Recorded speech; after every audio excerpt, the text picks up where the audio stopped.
ಕೈಮಗ್ಗದಲ್ಲಿ ready ಆಗಿರೋ ಸೀರೆಗೂ ಪೌರ್ಲೂಮಲ್ಲಿ ready ಆಗಿರೋ ಸೀರೆಗೂ ಏನ್ ಡಿಫರೆನ್ಸ್ ಅಂತ ಈ ವಿಡಿಯೋದಲ್ಲಿ ಹೇಳ್ತೀನಿ ಬನ್ನಿ.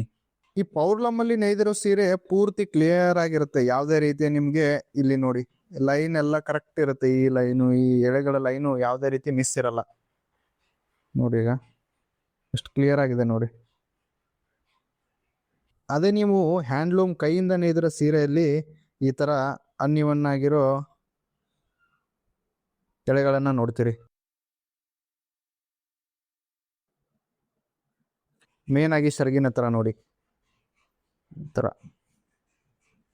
ಈ ಪೌರ್ಲೂಮ್ ಸಾರಿ ಏನಿದೆ ಪೂರ್ತಿ ಸಾಫ್ಟ್ ಇರುತ್ತೆ. ಯಾವುದೇ ರೀತಿ ಕೈಯಲ್ಲಿ ನಿಮಗೆ ರಫ್ನೆಸ್ ಫೀಲ್ ಬರಲ್ಲ. ಅದೇ ನೀವು ಈ ಕೈಮಗ್ಗದಲ್ಲಿ ನೇಯ್ದಿರೋದು ಪೂರ್ತಿ ರಫ್ ಇರುತ್ತೆ. ಮತ್ತೆ ಇದು ತುಂಬಾ ದಿನ ಬಾಳಿಕೆ ಬರುತ್ತೆ. ಈ ಸೀರೆಗಿಂತ ಇದು ಸೀರೆ ತುಂಬಾ ದಿನ ಬಾಳಿಕೆ ಬರುತ್ತೆ ಮತ್ತು ಇದು ಕೈಯಲ್ಲಿ ಹಿಡಿದ್ರೆ ಸ್ವಲ್ಪ ರಫ್ ಇರುತ್ತೆ.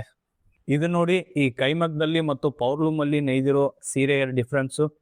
ಇಂಥ ಇನ್ಫಾರ್ಮೇಟಿವ್ ವಿಡಿಯೋಗೋಸ್ಕರ ಫಾಲೋ ಮಾಡೋದನ್ನ ಮರಿಬೇಡಿ. ನಮಸ್ಕಾರ.